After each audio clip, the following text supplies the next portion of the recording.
हाथरस हादसे का सच क्या है, इसे पता करने के लिए जांच टीम ने भगदड़ कांड के मुख्य आरोपी देव प्रकाश मधुकर पर शिकंजा कसना शुरू कर दिया है। उसे गिरफ्तार कर कोर्ट में पेश किया गया।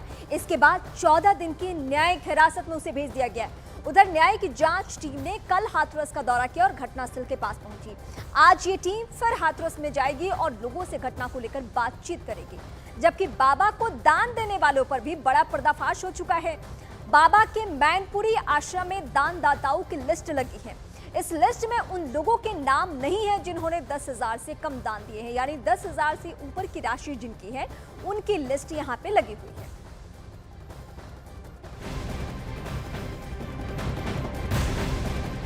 बाबा सूरजपाल की फंडिंग को लेकर बड़ा पर्दाफाश हो चुका है। मैनपुरी आश्रम के बाहर लगे दानदाताओं की लिस्ट से यह पर्दाफाश हुआ है। इस लिस्ट में सिर्फ उन्हीं लोगों के नाम है जिन्होंने 10,000 रुपए से ज्यादा का दान दिया है। 10,000 रुपए से कम डोनेट करने वालों का नाम इस लिस्ट में है ही नहीं, लिखा नहीं गया है। इस लिस्ट में 200 लोगों के नाम लिखे हैं, लेकिन ये दान कब मिले इसकी कोई तारीख नहीं, इसके बारे में कोई जानकारी यहाँ पे नहीं है। बस नाम, जिला और राशि कितनी है, ये तीनों चीजें हैं। कभी भी आप किसी दान पात्र या दान पेटी के बारे में जानकारी लेंगे तो दानदाताओं का नाम शुरुआत से लेकर आखिर तक होता है। यानी अगर किसी ने 1 रुपया दान दिया हो और किसी ने 1,000 दिया हो तो सभी का नाम लिखा जाता है, या कागजों में या फिर शिलाखंड में। लेकिन बाबा के आश्रम में इससे उलट है। 5,000 और 10,000 नहीं, बल्कि 10,000 से नीचे का कोई भी दान इस दान जो सूची है इसमें नहीं लिखा गया है। यानी 10,000 से ऊपर जिसने दान दिया है ये सिर्फ सूची उन्हीं लोगों की है।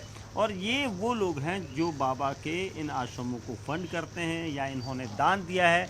ये किस तरह का दान है जिसमें समय नहीं लिखा गया, सिर्फ अमाउंट लिखी गई है, नाम लिखा गया है। और आप सबसे ऊपर से देखेंगे तो सबसे ऊपर एक विनोद बाबू आनंद नाम लिखा है जो शिवनगर मैनपुरी के हैं, लेकिन उनके आगे क्रॉस है, ब्लैंक है। क्या उन्होंने ज़मीन दान में दी है या फिर पैसा ऐसा इतना गुप्त दान दिया है, ये यहाँ पर जानकारी नहीं। लेकिन इस पूरी लिस्ट में यहाँ के नहीं बल्कि कई राज्यों के लोगों के नाम हैं जिन्होंने ये दान दिया है। ये दान इसे कहेंगे 10,000 से लेकर ऊपर की जितनी रकम होती है सिर्फ उन्हीं के नाम है और उससे नीचे किसी का नाम नहीं है। जबकि नीचे जो 5,000 4,000 उनकी कोई लिस्ट नहीं है। तो ऐसे लाखों लोग हैं, क्योंकि बाबा के एक सम्मेलन में, सत्संग के सम्मेलन में लगभग 2 से 3 लाख लोगों की भीड़ होती है और हर कोई दान देकर जाता है और उसकी रकम बहुत ज़्यादा होती है जिसे छुपाया गया है। और ये इस तरह की लिस्ट है जो अलग अलग तरीके से यहाँ पर जिन लोगों ने अपना दान दिया उनको रखा गया है। तो बाबा की जो बाबा को फंड दिया जाता है वो कहाँ से दिया जाता है, कौन लोग हैं इसके पीछे, इसकी जानकारी अब यूपी पुलिस करेगी, क्योंकि राजस्व विभाग को भी इस तरह की इनपुट दिए गए हैं ताकि ये जांच कर सकें कि राजाओं जैसा जीने वाला और राजाओं जैसे महल को तैयार करने वाला बाबा सूरजपाल इतनी बड़ी रकम लेकर कहाँ से आता है।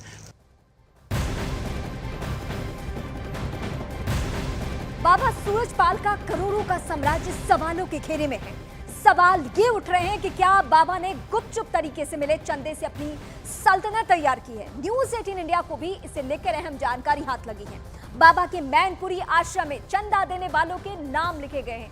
वो चंदा देने वालों के नाम और राशि हम सब एक एक करके आपको बताएंगे। लेकिन हैरानी की बात यह है कि इस लिस्ट में सिर्फ उनके ही नाम है जिनकी राशि 10,000 से ज्यादा है। 10,000 से ऊपर देने वालों के नाम नहीं है, 10,000 से कम देने वालों के नाम नहीं है। ये इस लिस्ट की सच्चाई एक एक करके हम आपको बता रहे हैं। बाबा के लिए गुप्त फंडिंग कैसे की गई है और क्यों नाम छिपाया जा रहा है, इसको इस वक्त हम ग्राफिक्स के जरिए डिकोड कर रहे हैं। अब बाबा के लिए गुप्त फंडिंग में दूसरी सबसे अहम जानकारी, लिस्ट में दान में मिली रकम का जिक्र है, लेकिन क्या नहीं है, कब दान मिला इसकी जानकारी नहीं है, यानी तारीख मेंशन नहीं है। दान में 2.5 लाख रुपए तक मिले हैं, यानी 10,000 की राशि से ऊपर जाकर कितना दान में 2.5 लाख तक। लेकिन बाबा कहते हैं उन्हें दान की जरूरत है ही नहीं। तो ये कौन लोग हैं जो इतनी राशि दे रहे हैं? दान देने वाले 200 लोगों के नाम है, जिला है, लेकिन कुछ जानकारियां छिपाई गई है। दान में मिले करोड़ों रुपए पर सवाल खड़े हो रहे हैं कि आखिर ये राशि कहां जाती है, इसका क्या रोजगार, क्या व्यवसाय होता है, ये भी सवालों के घेरे में है।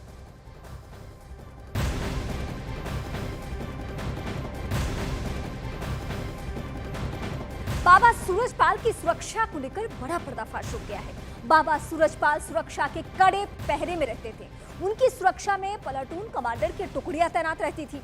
सुरक्षा में तैनात महिलाओं को अलग अलग जिम्मेदारियां सौंपी गई थी। प्लाटून कमांडर और सेवादारों के अलग अलग रजिस्टर होते थे, जिसमें सभी की हाजिरी लगती थी।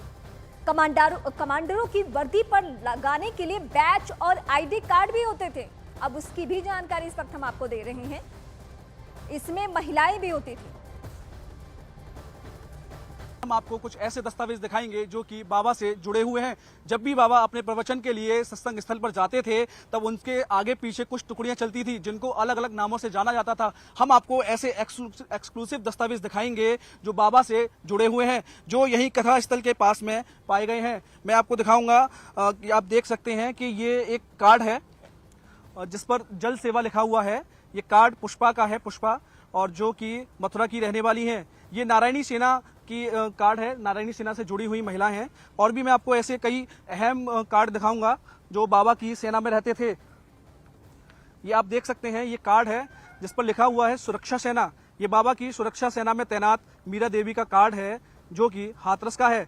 ऐसे कई अहम दस्तावेज न्यूज 18 के हाथ में लगे हैं। न्यूज 18 अपने करोड़ों दर्शकों को दिखा रहा है कि आप देख सकते हैं ऐसे कई कार्ड हैं यहाँ पर। जो ये कार्ड आप देख सकते हैं, ये जल सेवा का कार्ड है। जो जल की सेवा कार्यक्रम में आए जितने भी भक्त थे, जो बाबा के प्रवचन सुनने आते थे, उनकी सेवा में लगे हुए जो भी लोग थे, उनको बाकायदा कार्ड बनाए जाते थे। सेवादार हैं, इनकी जल सेवा है। शीला देवी है, हेमा देवी है।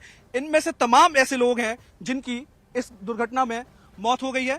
ऐसे अहम साक्ष्य आप देख सकते हैं। कई ऐसे और साक्ष्य हैं जो यहाँ पर पड़े हुए हैं और न्यूज 18 के हाथ ये सारे एविडेंस लगे हैं। इनमें से तमाम लोगों की इस दर्दनाक दुर्घटना में मौत हो गई है।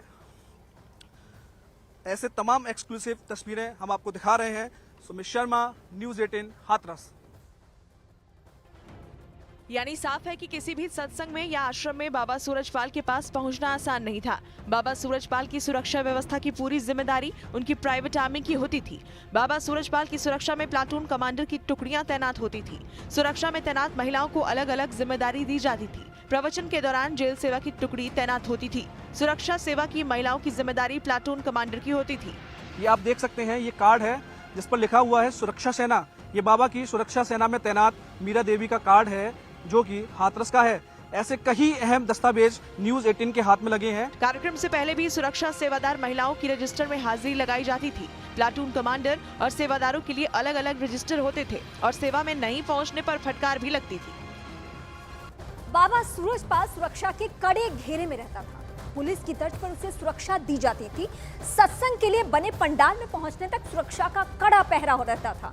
खुद की प्लाटून बाबा की सुरक्षा करती थी। सुरक्षा के लिए कमांडर की तैनाती होती थी। और यही नहीं, बाबा की सुरक्षा को लेकर और क्या व्यवस्थाएं हैं वो भी बताती हूँ। बाबा की सुरक्षा और सेवा के लिए महिला सेवादारों की तैनाती होती थी। इसे बाबा की महिला ब्रिगेड कहा जाता था और जिसके कमांडर होते थे। और ये पंडाल में प्रवचन के दौरान प्लाटून कमांडर कैसे काम करते हैं। सुरक्षा सेवा रजिस्टर में हाजिरी लगानी है। सबसे पहले कमांडर के लिए अलग रजिस्टर है। और जल सेवा में क्या है, बैज, आईडी कार्ड दिए जाते थे और ड्यूटी पॉइंट दिए जाते थे कि आपको बकायदा इस पॉइंट पे ही रहना है। ये इस वक्त हम आपको बता रहे हैं। सुरक्षा सेवा और जल सेवा।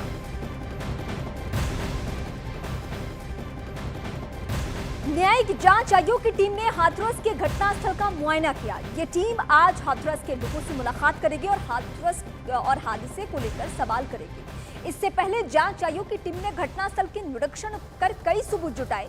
ये टीम 2 महीने में अपनी रिपोर्ट सरकार को सौंपने जा रही है।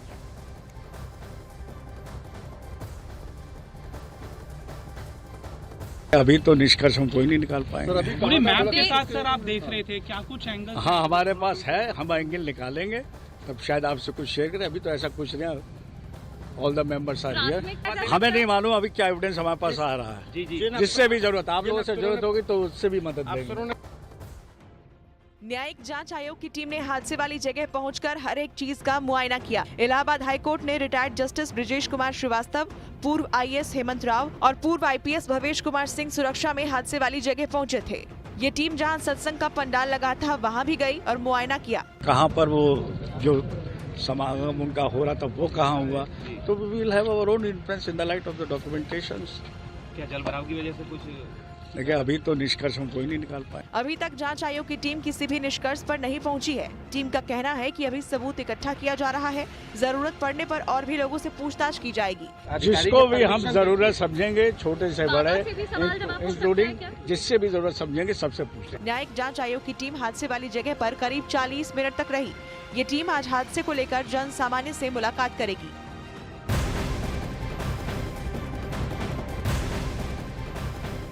हाथरस केस के मुख्य आरोपी देव प्रकाश मधुकर पर कानून का शिकंजा कस चुका है और अब उसके खिलाफ गहनता से जांच की जा रही है। फिलहाल हाथरस की कोर्ट ने उसे 14 दिनों के लिए जेल भेज दिया है, लेकिन यूपी पुलिस ने देव प्रकाश मधुकर के खिलाफ सबूतों को खंगालना शुरू कर दिया है और अब हर एंगल से उसकी जांच की जा रही है। देव प्रकाश मधुकर के बैंक खातों से लेकर उसके राजनीतिक कनेक्शन की भी जानकारी ली जा रही है। ये भी जांच के दायरे में है। देव प्रकाश मधुकर बाबा का राइट हैंड माना जाता है।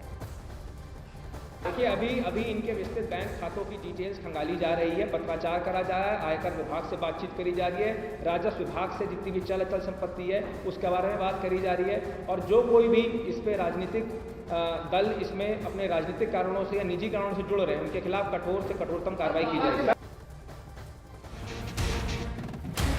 यानी साफ है कि अब देव प्रकाश मधुकर के साथ उसकी मदद करने वालों की भी खैर नहीं है, क्योंकि देव प्रकाश मधुकर की मदद करने वाले भी जांच के दायरे में हैं। अभी इनके विस्तृत बैंक खातों की डिटेल्स खंगाली जा रही है, पत्राचार करा जा रहा है, आयकर विभाग से बातचीत करी जा रही है, राजस्व विभाग से जितनी भी चल अचल संपत्ति है उसके बारे में बात करी जा रही है और जो कोई भी इस पे राजनीतिक दल इसमें अपने राजनीतिक कारणों से या निजी कारणों से जुड़ रहे हैं, उनके खिलाफ कठोर से कठोरतम कार्रवाई की जाएगी। देव प्रकाश मधुकर के बैंक खातों और मनी ट्रेल की जांच के लिए आयकर विभाग और राजस्व विभाग की मदद ली जा रही है। देव प्रकाश मधुकर को दिल्ली के नजफगढ़ इलाके से गिरफ्तार किया गया था। पुलिस की टीम देव प्रकाश मधुकर के बैंक खातों की जांच कर रही है। देव प्रकाश मधुकर बाबा सूरजपाल के लिए कहां से फंड जुटाता था, ये भी जांच के दायरे में है। इसके साथ ही क्या किसी राजनीतिक दल से फंड मिलता था, इसकी भी जाँच की जा रही है। देव प्रकाश मधुकर की चल और अचल संपत्ति पर भी पुलिस की नजर है। पुलिस डोनर की लिस्ट और यूनिफॉर्म के लिए कपड़े कहां से आते थे, उसकी जांच में भी जुट गई है।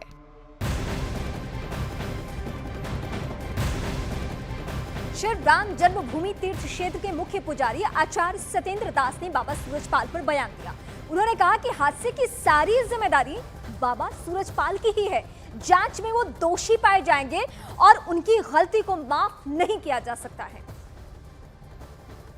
सत्संग में जो घटना हुई और जिस प्रकार से भगदड़ मची, इसके कारण की जांच हो रही है और जांच सामने आने पर वो निश्चित है दोषी वही भोले बाबा जो है के नाम से जाने जाते हैं, वो है पकड़े जाएंगे और उनकी जो इतने दिन छिप करके और इसको अब बोल रहे हैं वकील के माध्यम से, तो वो गलती है। उनकी गलती को क्षमा नहीं किया जा सकता। पर सियासी घमासान जारी है। समाजवादी पार्टी ने हादसे के लिए सरकार को जिम्मेदार बताया है, तो बीजेपी ने कहा कि दोषियों पर सख्त कार्रवाई की जाएगी। हाथरस की घटना बहुत ही दर्दनाक है, दुखद है, लोमहर्षक, हृदय विदारक घटना है और हृदय को पूरी तरह से झकझोर देने वाली घटना है। तो यूँ तो उस पर राजनीति की कोई जरूरत नहीं है, सरकार जिम्मेदार है और सरकार के बड़े हाथ हैं। हाथरस की हृदय विदारक घटना के ऊपर संवेदनशीलता के साथ, गंभीरता के साथ, परिपक्वता के साथ बात करनी चाहिए। सरकार पूरी सतर्कता के साथ काम कर रही है, लोगों की गिरफ्तारियां भी हुई हैं और जो लोग दोषी हैं उन पर कठोरता से कार्रवाई भी होगी। उत्तर प्रदेश सरकार पूरी तरीके से काम करे। मैं राहुल जी से पूछना चाहता हूं, आपकी इंडी गठबंधन की सरकार है, तमिलनाडु में 50 से अधिक लोग जहरीली शराब पीकर उनकी मृत्यु हो गई, वहां जाना तो छोड़िए, आपने एक बयान तक नहीं दिया। आपकी सरकार थी, राजस्थान में कितनी बड़ी बड़ी घटनाएं हो गई, सरतन से जुदा हो गया, आपके मुंह से एक शब्द नहीं निकला। कन्हैयालाल साहू जी का केरल में फादर जोसेफ का हाथ काट दिया गया, कभी आप वहां गए नहीं। इसलिए मैं कह रहा हूं, इस तरह की दुर्घटनाओं पर दुखद राजनीति नहीं करनी चाहिए। राजनीतिक नफे नुकसान के तराजू पर तौल कर गिद्ध दृष्टि की राजनीति नहीं करनी चाहिए।